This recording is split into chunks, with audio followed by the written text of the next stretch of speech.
നാഡീശോധൻ പ്രാണായാമം. നാം ഇപ്പോൾ ചെയ്യാൻ പോകുന്നത് നാഡീശോധൻ പ്രാണായാമമാണ്. നിങ്ങൾ ഈ പരിശീലനം പതിവായി ചെയ്യേണ്ടതാണ്. ഉയർന്ന നിലയിലുള്ള പ്രാണായാമത്തിന് നാഡീശോധൻ വളരെ അത്യാവശ്യമാണ്. നിങ്ങൾക്കിത് ലളിതമായി 8 തവണ ചെയ്യാവുന്നതാണ്. അതിനുശേഷം നിങ്ങളുടെ കപ്പാസിറ്റി അനുസരിച്ച് വീണ്ടും വീണ്ടും പരിശീലിക്കാം. തല കറങ്ങുന്നത് പോലെ തോന്നിയാൽ ഉടനെ ഇത് നിർത്തുക. കണ്ണുകളടച്ച് ശ്വാസോച്ഛ്വാസത്തിൽ കോൺസെൻട്രേറ്റ് ചെയ്യുക. നാഡീശോധൻ പ്രാണായാമം. പദ്മാസനത്തിലോ സുഖാസനത്തിലോ ഇരിക്കുക.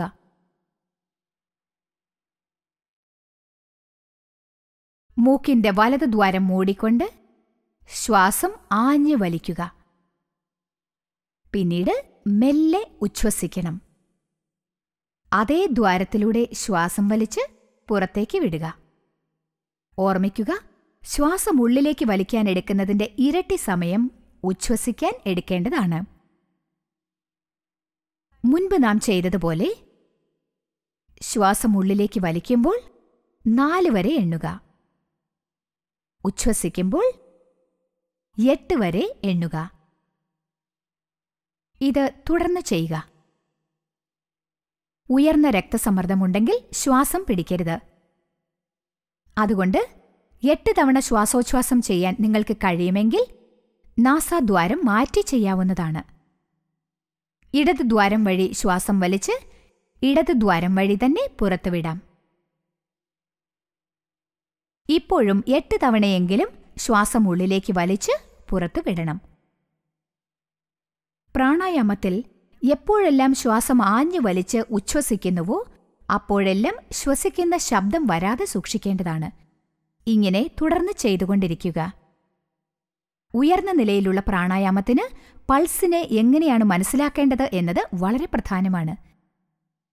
ഈ പ്രാണായാമം 8 തവണ എളുപ്പത്തിൽ ചെയ്യാൻ സാധിക്കുമെങ്കിൽ എണ്ണം വർദ്ധിപ്പിക്കുകയും ചെയ്യാം. പ്രാണായാമം ചെയ്യുമ്പോൾ തലകറക്കം തോന്നുകയാണെങ്കിൽ ഉടനെ നിർത്തുക. കണ്ണുകൾ അടച്ച് ശ്വാസോച്ഛ്വാസത്തിൽ മാത്രം ശ്രദ്ധ കേന്ദ്രീകരിക്കുക. അല്ലെങ്കിൽ വീണ്ടും വീണ്ടും നിങ്ങളുടെ കപ്പാസിറ്റിക്ക് അനുസരിച്ച് ഇത് തുടർന്ന് ചെയ്യുക. പ്രാണായാമം ചെയ്തതിനു ശേഷം റിലാക്സ് ചെയ്യാം. റിലാക്സ് ചെയ്യുമ്പോൾ ശ്വാസോച്ഛ്വാസത്തിൽ പൂർണ്ണമായും ശ്രദ്ധ ചെലുത്തേണ്ടത് അത്യാവശ്യമാണ്. പ്രയോജനങ്ങൾ. പ്രാണായാമം ചെയ്യുന്നതിനാൽ ശ്വാസനാളം തുറക്കുന്നു. അതിലുള്ള തടസ്സങ്ങൾ നീങ്ങുകയും ചെയ്യുന്നു. വിഷവസ്തുക്കളെ നീക്കം ചെയ്യുന്നതോടൊപ്പം രക്തധമനികളെ ശുദ്ധീകരിക്കുന്നു. കൂടുതലുള്ള ഓക്സിജൻ ശരീരത്തെ പോഷിപ്പിക്കുന്നു. ശരീരത്തിൽ നിന്നും കാർബൺ ഡയോക്സൈഡിനെ നീക്കം ചെയ്യുന്നു. തൽഫലമായി പൂർണ്ണ ശരീരത്തിനും ഉന്മേഷം ലഭിക്കുന്നു. പ്രാണായാമം തലച്ചോറിലെ ഞരമ്പുകളെ ശുദ്ധീകരിക്കുന്നു. അങ്ങനെ തലച്ചോറിന്റെ എല്ലാ ഭാഗങ്ങളും അതിന്റെ പരമാവധി ക്ഷമതയോടെ പ്രവർത്തിക്കുന്നു. അതോടൊപ്പം ശ്വാസകോശത്തിലുള്ള എല്ലാ മലിനവായുവും നീക്കം ചെയ്യപ്പെടുന്നു.